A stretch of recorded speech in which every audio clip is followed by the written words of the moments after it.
Good morning, Huntsman School of Business, and welcome to our second Backpack to Briefcase for fall 2022. Today, we are talking about effective job searching and networking, specifically on LinkedIn.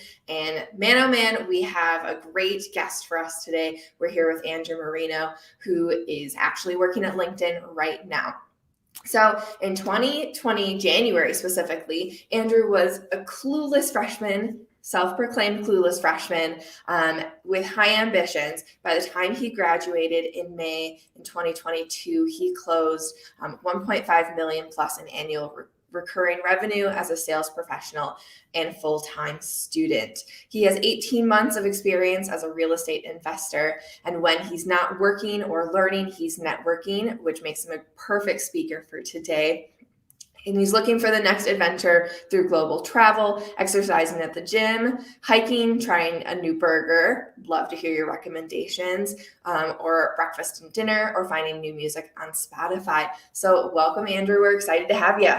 Sweet. Thank you so much. It's a great introduction. I'm super excited. I just graduated from Utah State this last spring, and I love my experience as an Aggie. The Huntsman School gave so much to me, so I'm excited to give a lot in return today and hopefully help out some students in the process too. So Great. Well, I'm going to let you take it away. Perfect. Sounds good. Well, today I'm going to give kind of a presentation on basically how you're going to be able to leverage LinkedIn as a student or professional or any way, shape, or form to one, build your network in order to two, advance your career and get jobs.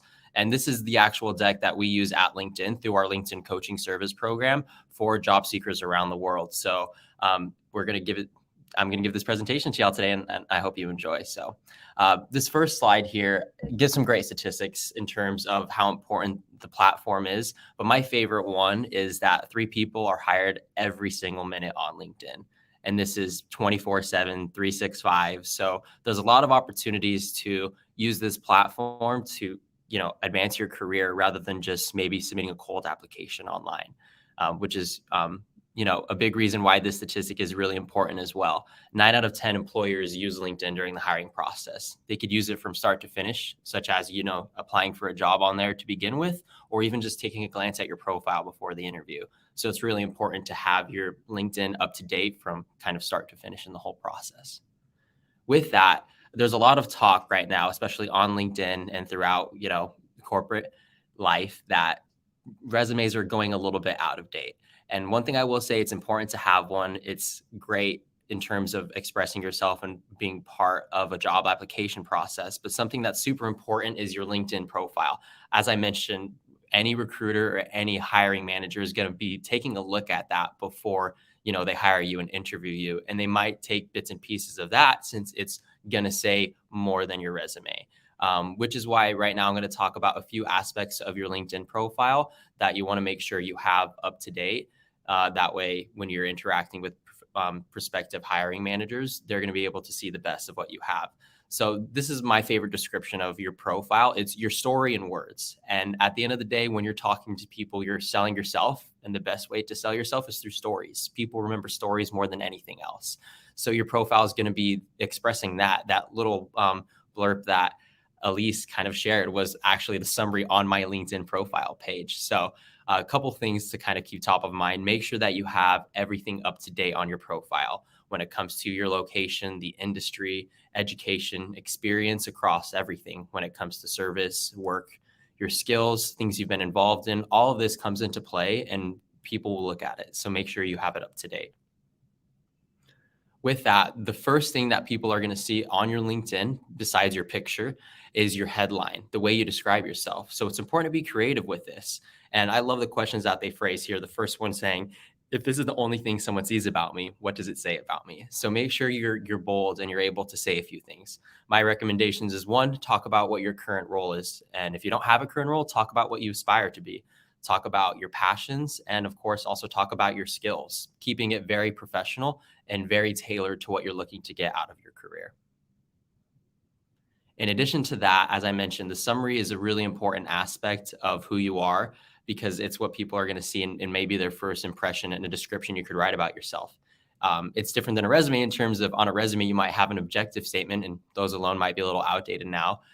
This is a lot more than that. And I recommend everyone follow this structure, and it's something I've tried to adapt to my profile. Is give a couple sentences to explain, who you are. Be creative with it. There's a lot of great career coaches, of course, at Utah State who can help you kind of write this, and of course help you with it on your resume as well. Then from there, talk about your experience, your skills, and your passions, and then your future goals, and maybe some things that aren't professional. I mentioned that I love some burgers and breakfast food, and stuff like that will help you stand out and relate to people on a personal level beyond being professional. With that, I want to transition a little bit now away from the profile, because our focus today is networking and, of course, job seeking. So I want to talk some slides that we at LinkedIn share as professional tips for job seekers to building your network on the platform through different connections that you can make, and the process being very strategic and leveraging it for whatever your goals might be on the platform, in this case, job seeking. So some statistics here: 50% of hires result from a personal connection. So it is really all about who you know. And of course, your skills do matter, but it still matters who you know in the process. Most hiring managers, when they open a role, they might already have the person they want to hire picked out from, someone who networked prior, someone who applied prior. So make sure you make face. And one of the best ways to do it is by networking. So this is one of my favorite things that I like to show, is the power of networking on LinkedIn. And you'll see this on anyone's profile. If you see someone you're not connected with, sometimes by their name, you'll see first, second, or third. And that means what degree of connection they are. So your first connections are people that you're personally connected to. You might know them and have connected to them on the platform through work, from school. But then a second degree connection is someone that a connection of yours is connected to. And I've gotten most of my job opportunities by second degree connections. But even then, you can go to a third degree connection, where a connection of a connection of a connection is someone that you want to meet, someone that's really important for you to help you advance your career. But it's a rippling effect. It's a spider web in which everything is interconnected. And that's the power to it. It's all about who, when it comes to the introductions that you can make and the people you can meet. And as you can see here, the wording might be a little bit small, but if I were you, I would take a screenshot of this. This is a very great example of messaging that you can use in order to connect with someone who might be a second degree connection.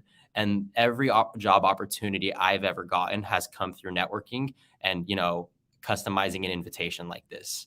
And I recommend never, ever send an invitation to connect with someone unless you have a note added to it, such as this. This one says, "Hi, Dan, I found your profile through a mutual connection, Rob," and always, always name drop. It says, "I am currently exploring career paths in the technology industry and admire your experience. I would love to join your network."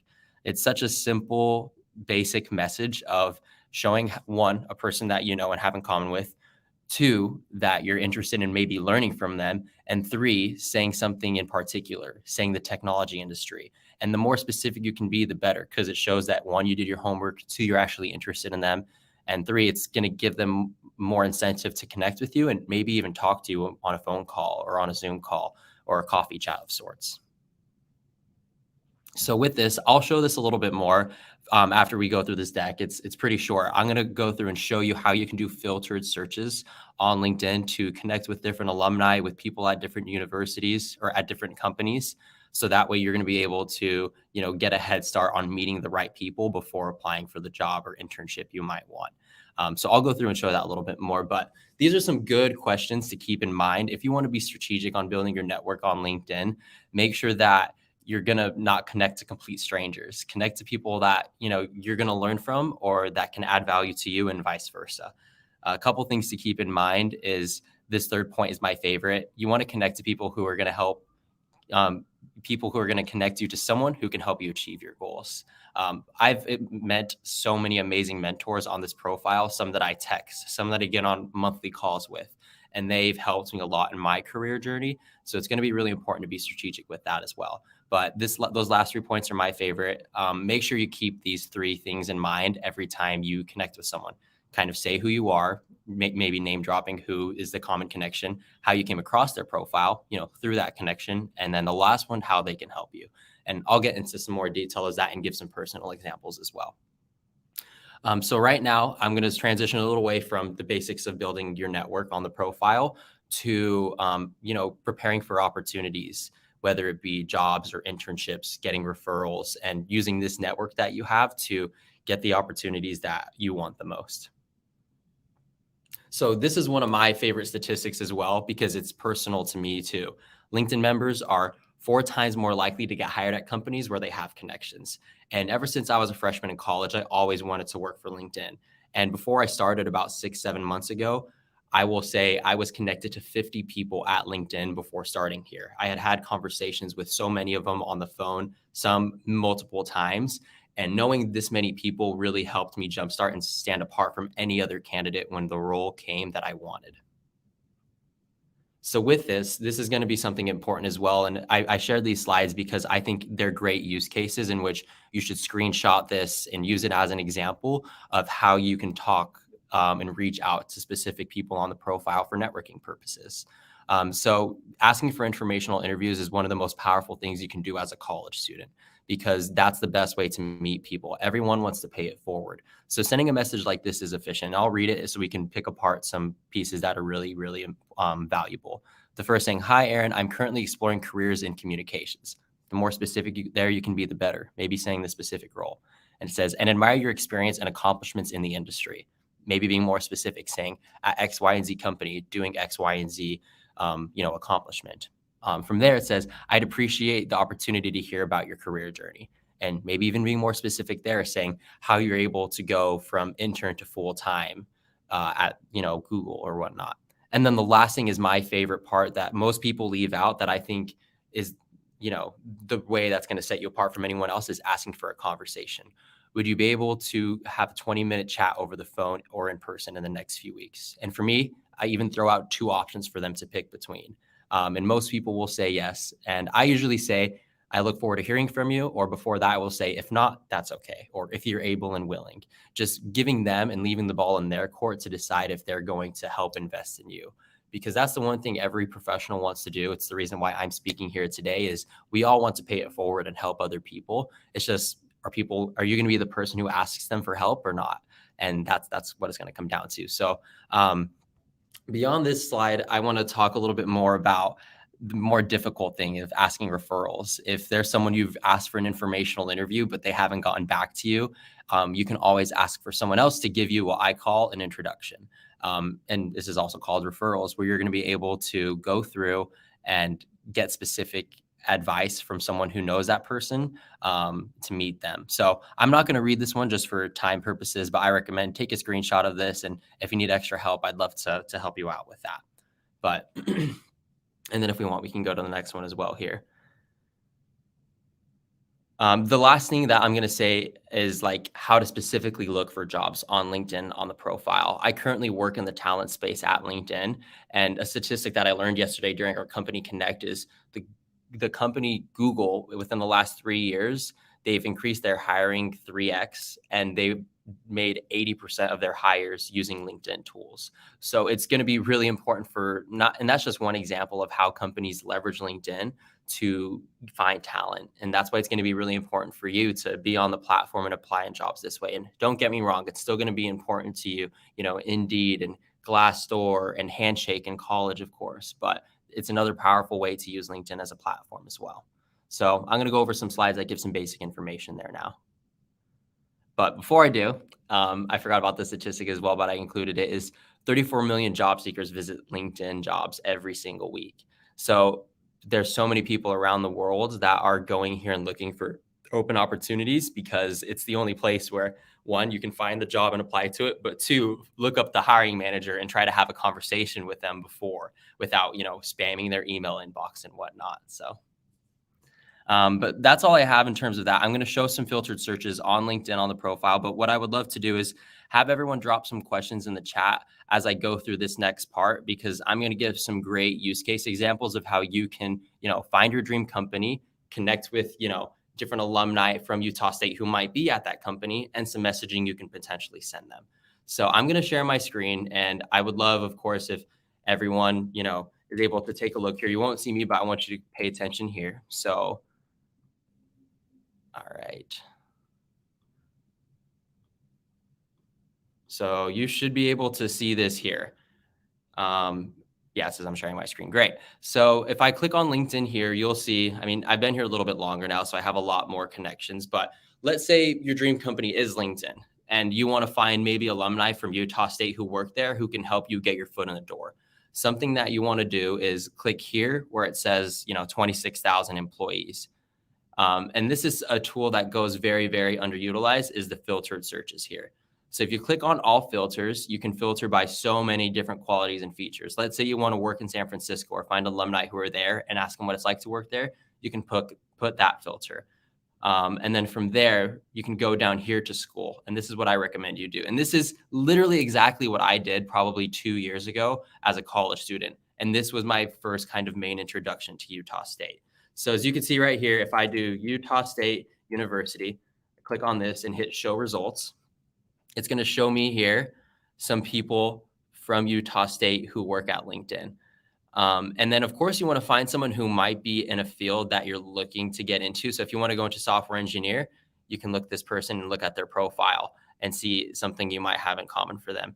And I remember going through this and looking for something maybe in more of a sales role. But as you can see, we have a lot of engineers here. So the one that was the closest to sales was customer success. So I decided to look at Noah Riley's profile here. And I scrolled through and found that not only did he go to Utah State, we were a part of some mutual groups. I was an ambassador at Utah State, and so was he. And as I scroll through and try to find things that we had in common, I had saw that he was on the president's cabinet, was LDSSA, is LDS like me. And it was so much easier for me to message him and try to find some common ground. So I'm going to pull up our messages here. Hopefully they load. You can see this is the first message I sent him back in April 28, 2020. So time flies, but and this was my mistake. I was so new to the platform that I sent him an invitation without a note. So after I sent it to him, I said, "Thank you for accepting my invitation. It's truly an honor. I've never heard of anyone who is an ambassador for 4 years and student body president. That's amazing. I'd love to learn from you and learn about your journey. Look forward to hearing from you." And he was super open to me and even proposed a time for me to meet with him rather than me asking him. And since that day forward, he's a great mentor. I mean, I ran into him in the office this morning for breakfast, and just the power of having him as a connection a couple of years ago and as a mentor has helped me work at my dream company. So that's one example that I think is super powerful, in which you can do a filtered search and find some, Utah State alumni at different companies that you'd be interested in working for or talking to.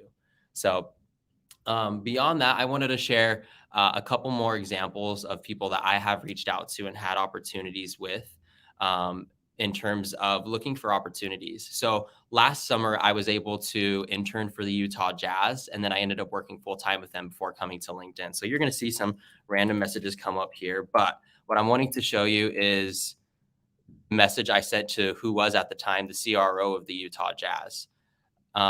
It was pretty quick. I sent him a very tailored invitation to connect with him. I was pretty confused about my career at the time. I was doing door-to-door sales, but I basically said, "I heard you speak on a sales leadership podcast." And on that podcast, he recommended this book, How to Measure Your Life, something I recommend everyone reads.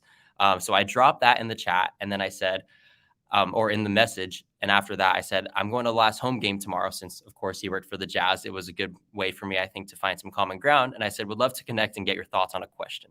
Thanks." And he responded super quickly, and he gave me his phone number down here to talk to him. And I called him that day. The next day, I went into the office and interviewed with him. He offered me an internship there. And yeah, the rest was history. So this was just, another thing that's super important in terms of the power of the platform and meeting people. But these were a couple examples I wanted to share. The last thing I wanted to do was just show you the jobs page here and how, easy it is to find a specific role that you might be interested in. So let's say you want to become a marketing manager at Google. If you just type that in, it'll load here. I think I just need to type in the role. It comes up right here. You'll see all the different opportunities that come up, and you can apply to jobs on here. But something that's pretty nice about that as well is you can then go to Google's profile, do a filtered search of the employees and find hiring managers. And it's pretty quick that you might be able to get connected to someone at the company who can give you a little bit more insight into the role. But it's pretty simple and easy to apply to jobs on here as well. And I just wanted to show this simple example. But beyond this, what I want to do now is maybe answer some questions now that I have LinkedIn pulled up. if there's any questions about the platform in particular and how to use it for, finding jobs and for networking. I mean, I can show you different examples of things that I've done. But beyond that, I kind of want to switch the time over to questions. I'll stop sharing my screen and we'll see what we have in terms of some questions here. Perfect. So, Andrew, our first question is from Micah. Being that networking is extremely important, what are some ways to get involved, specifically in the Huntsman School, to broaden those connections? I love that. I think the most important thing I did as a freshman in college is I joined every club that sounded interested to me. I applied for tons of jobs to be involved on campus. I remember as a freshman, and I was telling this to Elise, my first semester, I met with my career coaches like literally the first or second week. And one of them gave me like this career action plan, this strengths finder thing to help me figure out what my passions were. And when I started college, I basically wanted to be in marketing at Nike, and that's clearly changed given my career path now doing sales at LinkedIn. But get involved with clubs. I joined Covey Leadership Fellows. I did HMA, but I ended up finding my passion in sales and stuck through with Huntsman Pro Sales. And once you find that thing you love, I recommend you go all in. And when you have those connections in that program you love, make them extra strong because they're going to last the rest of your career. And then with that, apply to some jobs. I was working actually in the career advising office my freshman year too, which was pretty cool to be there for a couple months. And I was a TA for Eric Schultz doing marketing too. And that was really cool to work with him personally and meet students. So I recommend be involved while you're on campus and talking to people through one, maybe some on-campus jobs. And then two, just of course, joining different clubs and organizations to get experiences in fields that you might be interested in. Yeah. Thank you, Micah, for that question. Yeah, thank you.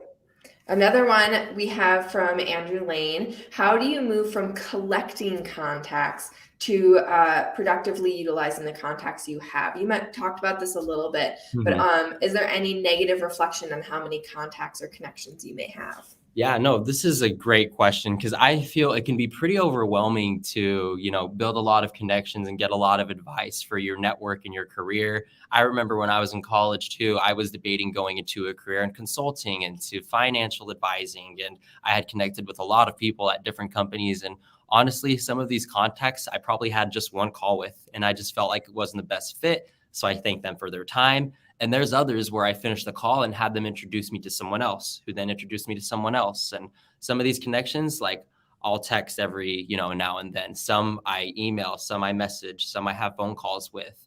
And it's just good to keep your contacts and connections alive. The people who you remember the most and matter to you the most, you'll do it pretty proactively. But I remember when I first started to network very seriously, I would put reminders on my phone. I would put, times on my calendar where every Friday I would say, reach out to X, Y, and Z person. And when you're following up to these contacts, it's just, they want to invest in you. So celebrate your successes with them, make them feel like they're a part of the journey. Cause that's the biggest reason why they're, investing in you and helping you and networking with you. You don't necessarily have to contribute a lot to them because them as a huge professional, you might not have a lot to offer as a college student. So the most you can offer is of course, like your genuine updates on life that they were able to take a part in. But for the second half of, is there a negative reflection on how many contacts or connections you have? I wouldn't say it's negative, but it's personal preference. I actually went through and after my first sales job, I connected to a lot of people in like the biotech industry that were in HR that I did not really care to stay connected to. So then I went through and unconnected with a lot of them. So you can have full control over how you leverage your network and the people you talk to, the people you connect with. So I recommend having, of course, maybe your priorities straight and knowing what you're wanting out of it. But beyond that, just be empowered because you're able to control your network, and that, determines a lot of your success, in my opinion. So. Great. So one question that we get asked all the time as career coaches, I don't feel quite ready yet. Maybe I'm not sure about my personal brand, but when should students start using LinkedIn? Yeah, use LinkedIn the second you start a college and the second you start, you be on it right now. Get on it right now. Start connecting with people you have classes with. Start connecting to your professors. It's crazy. I feel like I met some people my freshman year who were like graduating seniors and I thought they were super cool and I connected with them and now I get updates on them and some are like trying to recruit me and others I get on calls with, some I'm friends with. So like, it's just a really cool way to stay updated on people's lives. But use LinkedIn early on because you're going to be able to figure out your brand that much faster. I've changed my headline hundreds of times. In college, my brand, it took me a while to figure it out, but I called myself like the trailblazing sales leader, trying to be a sales professional while in college, but that's not even part of my brand anymore. I'm just kind of the LinkedIn guy, and it's going to change and evolve with time, but start using it sooner and as soon as you can, because there's so much you can learn from it. Yeah. We have another question from the chat with Landon, and it's more a personal question for you, but that's okay. What motivated you to work at LinkedIn, and what does your job in sales include? This is a great question. I love LinkedIn. I think people talk a lot about this. There's so many amazing companies out there to work for. And at the end of the day, there's two important terms that get coined a lot when it comes to picking the company you want to work for. Is one, cultural fit. And by cultural fit, I remember talking to people at LinkedIn versus any other company. And I remember talking to people like at Google, at Twitter, at Microsoft, whatever you name it. I would just be able to get on a call and it felt so easy to talk to them. Like we connected, we hit it off. Most of the calls would be like informational, and I would spend the first 15 minutes just joking around with them, talking about things we had in common and people we knew and things we'd done. And just that for me, I felt like it was a cultural fit where I felt like it was home for me. And then beyond that cultural add is I felt like I had something different to contribute. I'm the first Utah State hire to go straight from Utah State to LinkedIn. And I'm one of their first hires to be directly in an account executive role rather than going through a rotational program. So I felt like I had something unique to add to maybe the company, but specifically the team and organization that I'm in. So obviously, I'm the diehard LinkedIn guy. I used to give these presentations to different organizations and groups in the Huntsman school while I was in school. So for me, it made sense. People weren't super surprised when I told them I got a job here and was planning on working here. But yeah, my job in sales, and I recommend every student to explore a sales career, take Sterling Bones' strategic sales class, check out Huntsman Pro Sales, great opportunities there.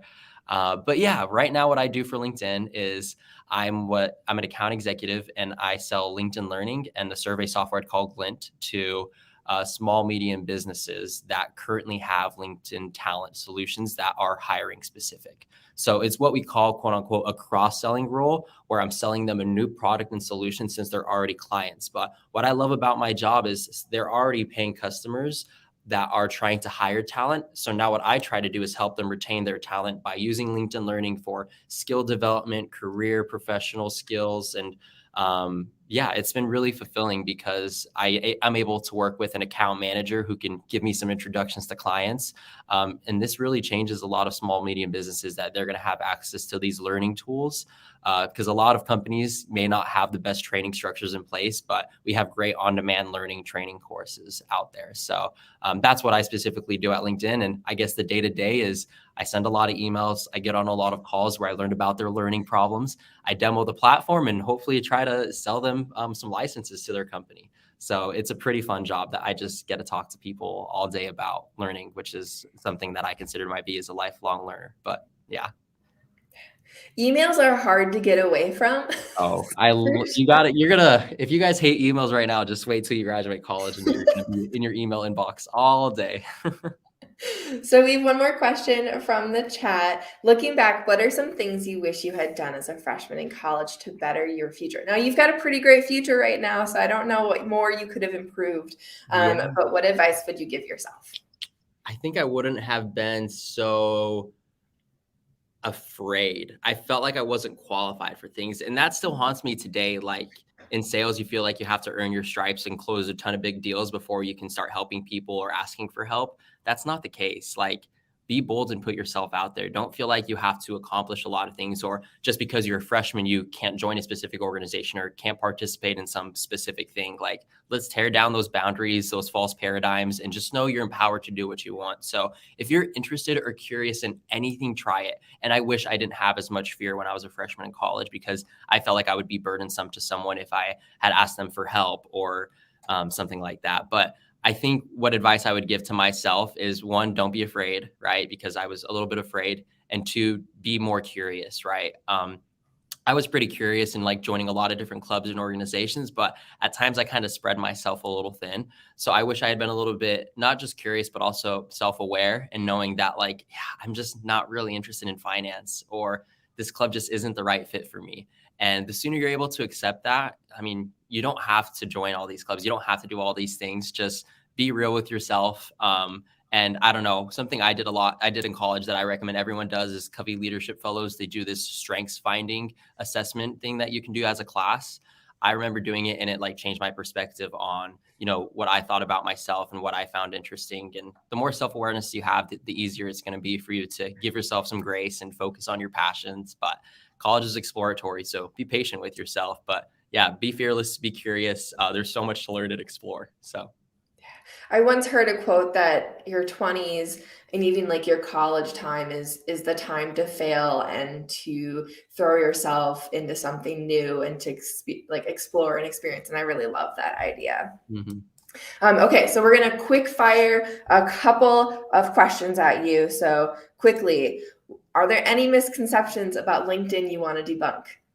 I think the first one is like posting. You don't need to like post the most magical, great things. Everyone asks me what I post, and they're like, I'll get some messages, your posts inspire me. And all I'm doing is telling my story. Don't feel the need to post some cheesy fake story or something that's gonna like only posting about your roles. Like tell your story, tell your failures, tell your passions. Posting on LinkedIn can give you so many opportunities to be recognized and build your brand. So don't think posting is a bad thing. I'd recommend get started and try it out. I love the new initiative. I've seen a lot of students right now in the business school posting on LinkedIn, and it's been really cool. Yeah. Scholars has been great about that for sure. Yeah, it's been awesome. Hey, what other additional resources do you recommend? You mentioned a book earlier, and I wrote that down.